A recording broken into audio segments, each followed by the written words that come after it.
This is Off Ramp. I'm John Rabe. Seen with the artist's eye, how many a spot on nature's face that seems a simple blot teems with rich images and beauties rare, taught to appreciate the traveller there, marvels that he so often hath before, unknowing, unadmiring, passed it over. Thus, what is cultivation to the eye, of the taught artist, Stereoscopes supply. I'm in the studio with Brian May, who you may know as the lead guitarist for Queen, and Elena Vidal. And these two have just put out a beautiful, huge, coffee table-sized book called A Village Lost and Found, which is a collection of early 19th century stereo cards by a man named T.R. Williams, who wrote that very poem about stereo viewing. And it turns out that Brian May has for years been a huge fan of stereo photography. And particularly of this man, I have to say, from the 1850s, T.R. Williams himself, the master. But very little known. You won't find him in most of the histories of photography that are out there. So we decided we would put him on the map because he was enormously successful in his day and quite unique, quite a trailblazer. And in the introduction to the book, you two say, these pictures are safe at last. What does that mean, Elena? First of all, they are shown for the first time in the book because although in the 1850s the stereoscopic photography was very popular, the historical aspect of stereoscopic photography has not been really that much researched, even by photo historians. So it is a nice thing to put all this together, this work of art really, and show it to the world. Well, they are safe to the extent that they are recorded now, and it's a very good testimony of the times. We're talking about a set of 59 stereo cards that document one particular British village around 1845, 1850 something. Okay, very early 1850s. That this proponent, this pioneer in stereo photography took, and this way of life is gone now that he documented. So this is very, very important stuff. Yeah, it's unique. There isn't another example of anything like this. We've looked, I have to say. It's a document of the village, and we think that it was the village that was the place he grew up as a child, which makes it very special to him. Document of the village and its people and their way of life, their way of thinking, their whole philosophy, and their spirituality, in a sense. And I guess it's a document of something which he felt was disappearing at the time, this way of life, this rural way of life, which was being swept aside by the Industrial Revolution, and still is being swept aside. So you see mill ponds and thatched huts. Oh yes, thatched cots, thatched cottages. Yeah. Some of them still there, I have to say. Still, we were very lucky because we found that village, and it's still pretty much untouched. And that's partly why we could go back and do all this research. I guess you guys were beating your brains out about where is this place, and the internet saved you. Well, for about 40 years, I was wondering where this village was, and I did drive around Berkshire hoping that I would see the church with its very distinctive clock tower. Never found it. But yes, one day the day of the internet dawned, and I put a picture of the church on the internet on my website, on brianmay.com, which was in its infancy in those days. I think this is before the word blog was invented. So I put it on my soapbox, and within 36 hours, there were 6 replies saying, yes, this is the church in Hinton Waldrist, which I'd never heard of. 3 of them were for people who'd never been to England, which is amazing. The power of the internet was very apparent then. So we've now been many times to this village, and we feel like we're almost villagers, I think. We interact with them, and we take part in their favourite activity, which is gossip. and always was gossip. This is the way the T.R. Williams documented it in the 1850s, and it's still the same. I wonder about that, though. There's a lot of pictures of people leaning on walls and talking. Mm-hmm. Well, that's the easiest way to make somebody pose and not move when you're taking a stereo shot, is to have them hold on to something and sit and look at each other. Oh, yeah. It was important because the exposures were quite long at the time, so it was quite vital, really, that people would stay still. And you have to know that these pictures were taken sequentially. That means that the photographer, T.R. Williams, took first one picture, let's say, on the left, and then moved the camera to the side and took another exposure. So this took a long time using the wet coloring process. That meant that they had to stay very still for perhaps even a couple of minutes. So that's why you see all these characters kind of leaning on something or trying to keep very still. If you're listening to this on the radio and think, what the hell are they talking about? This is 3D. It's the same as Avatar, really, and it's the same as your Viewmaster that you had when you were a kid. It's the same principle, and it goes all the way back to the dawn of photography. But these pictures are very special because you're not looking at actors. You're looking at the real people at the real time, 150 years ago, going about their business. It's a very, very, very special thing, and you have to have it in your hands, really. You have to have the viewer. You can read it as a book, but also you can use the viewer, which we've designed ourselves to put in it, and to view the pictures as they were intended by the artists in glorious 3D. This was the Avatar of the first half of the 1800s, and for decades, people were excited about this. Absolutely. Yeah, it was a huge craze to the Victorians, a window on the world. They could see the pyramids of Egypt, they could see people in Africa, they could see all kinds of strange little scenes which were portrayed in them like the films are today, things that were designed to make a point or tell a story. They could see actors, they could see famous people, they could see Charles Dickens, for instance, on his tour of the US. Mm-hmm. All kinds of stuff they could see. There's a whole landscapes as well, like the Niagara Falls. What English person could ever see Niagara Falls?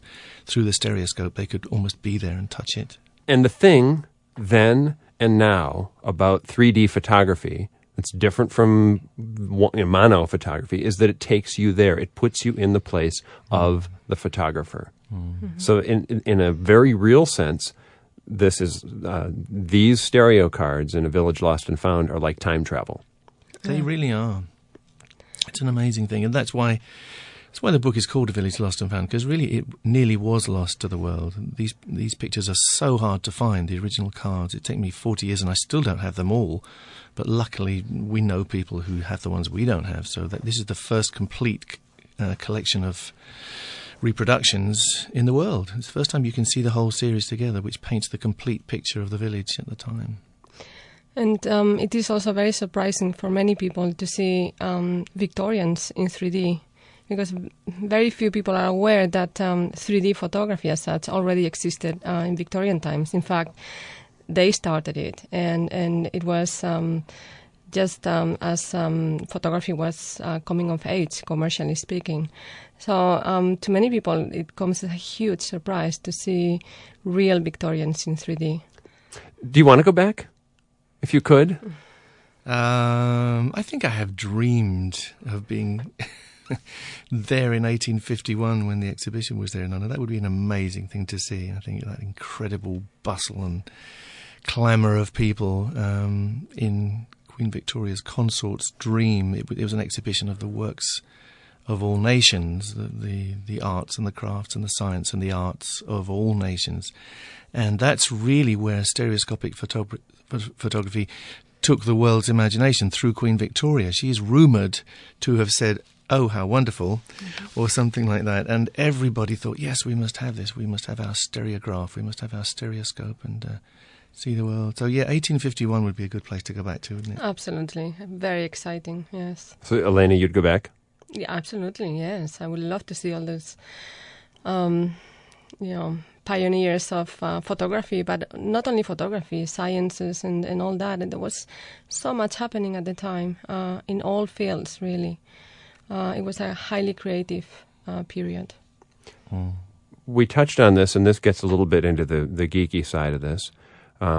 there are different ways to take a 3D photo. One is to use a camera and take the left image to match your left eye and then move it over about a couple inches for regular people, or Williams did it 8 inches, and it gives you a wider stereo view, and then take the right eye. Yeah. Or you can have a camera like Brian has, this very cool digital camera that has 2 lenses that are perfectly spaced. He just took a digital photo of me that maybe he'll send and we'll put on the website.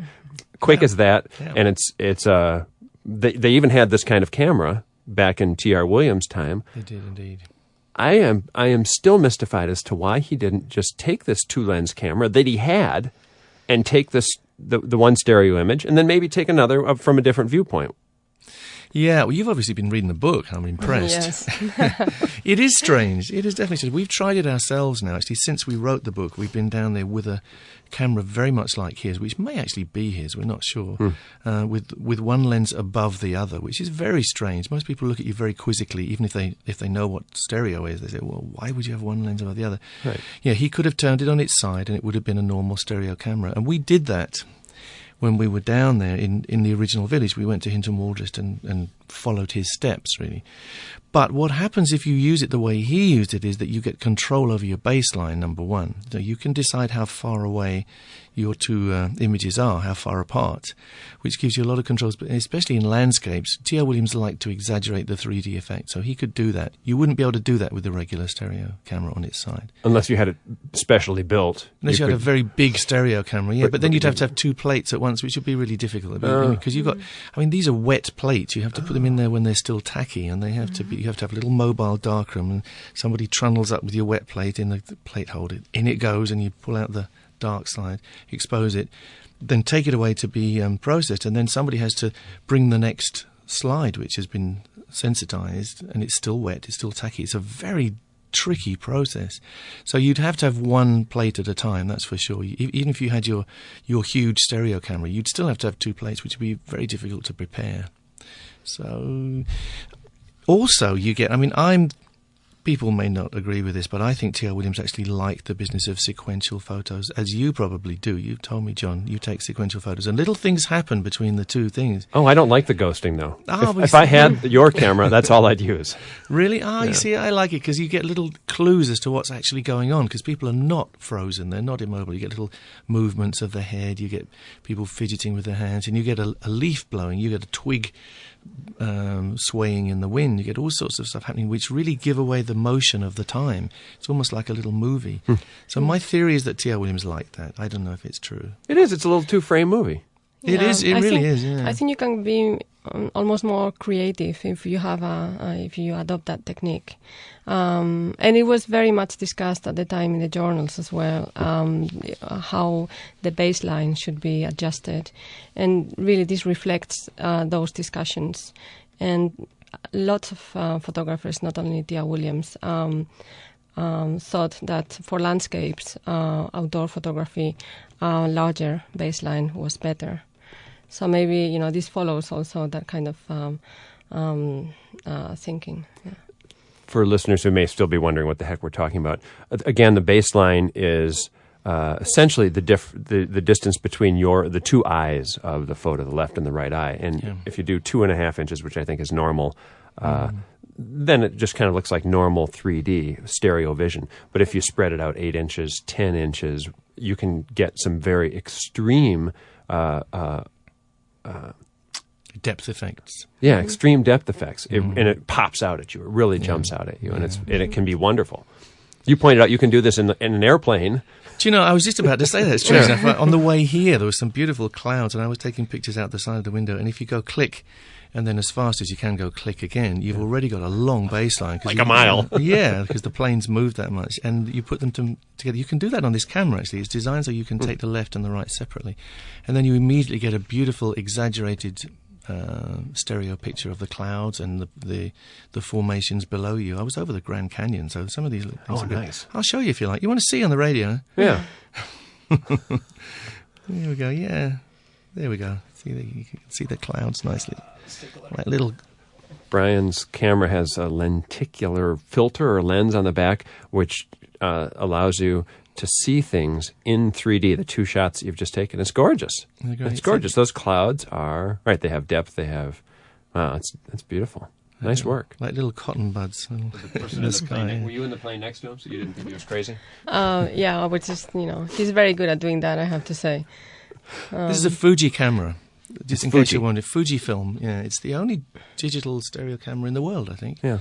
But it's a wonderful toy, if nothing else. Elena, when did you first get into 3D photography? When I started working in Brian's collection, and although I knew about stereoscopic photography, I really got into it. And kind of Brian converted me to stereoscopic photography. Did I? That's good. Yes. You're lucky you had stereo vision. Some people don't. I know. Yes, absolutely. Yes. I was wondering, if you look at page 121, I think I found something. Really learned that? Well, I made some notes. I didn't memorize it. Well, this is a beautiful, huge book. It's beautiful. The color is beautifully reproduced, and it comes with a viewer that folds flat. I'm not going to bother to explain how it all works, indeed. But it's really cool. Now, page 121, the left-hand side there. If you look at the gravel path, I think there are initials in there. It could just be the tinting. The brush that they use for tinting. Well, T.R. Williams is very fond of putting his initials in things. But, I mean, to find out whether they're initials or not, you should really look at the stereo and see what is going on. And in the stereo, you can see down in that corner, there are actually twigs down in the bottom left-hand corner, and they're very close to you. Oh. So I would say maybe they're twigs. I would say their twigs are not initials in this case. But T.R. Williams was very fond of putting his initials in things, yeah. I would say not there. Okay. But it does look like it. I can see what you're saying. Let me see. We love staring at these images and finding little clues, little things that he put in there. Because they're essentially posed photographs, because he had to get people to stop still, otherwise he couldn't do the thing. But they're stopped still in very naturalistic poses. And, of course, the rest of the picture is what was there. It wasn't, those twigs weren't posed. The leaves behind weren't posed. The little cage where the bird is sitting wasn't posed. So you get all sorts of stuff in there which the artist put in there deliberately, but all sorts of stuff which was just there. So they're real glimpses into an unsuspecting 1850s landscape. And it's interesting also because even I, after all this time, every time I look at these images, I always discover something new. There's so much to see in the pictures that you never get tired of them, really. Yeah, it's a labour of love, this book. I have to say, it's something I dreamed of having out there for the last 30 or 40 years, and to me it does feel good that the series is saved for the 21st century. T.R. Williams quit taking stereo photographs because, as you two say, he thought it became vulgarized. So what are you talking about? What happened?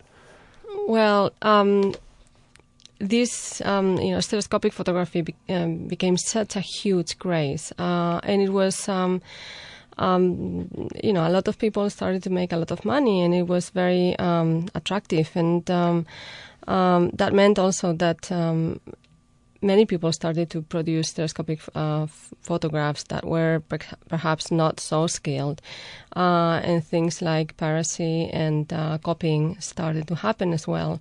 But there was piracy, and even then? Oh, yeah. Yes, very much so. Yes.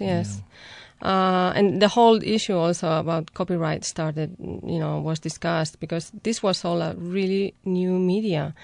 And the fact that you could multiply the image in such large scales. I mean, the London Stereoscopic Company, one of the largest producers of stereoscopic photographs, they had a huge list of, I think by 1856 they claimed to have around 100,000 different images for sale.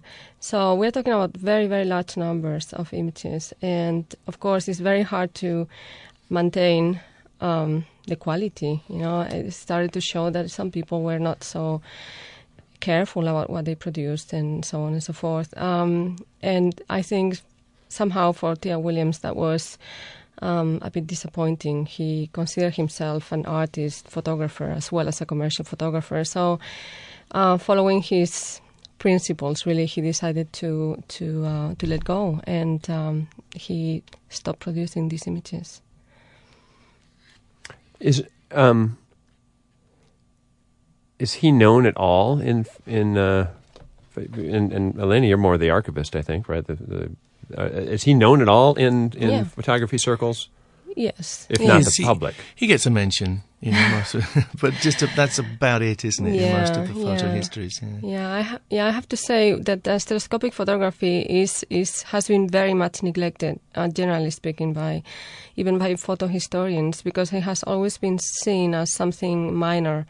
And the fact that almost all the pioneers of photography also produced stereoscopic photographs has been largely ignored. And we hope somehow to prove that right. And So people were snooty about it. Yes. So this is a Yes. fad. This is Yes. the masses like this. Definitely. Yeah, Charles Dickens was notoriously scathing about it. Yes, I discovered recently. Yeah, And yeah. he was people still are. but he was a popular author who people said, well, he's too popular. Definitely, yes. Yes, he had no right to be snooty. But, people are, and they still are, actually. Photography fetches enormous prices in the USA, particularly in modern photography, which isn't particularly rare or anything, but people love to put it on their wall, and they'll pay thousands of dollars for Ansel Adams. I wouldn't knock the guy. He's a fabulous photographer. But, these things from the very dawn of photography, until recently, people haven't really rated. Even Fox Talbot, who was actually the inventor of photography itself as we know it, his work doesn't fetch that kind of price until recently.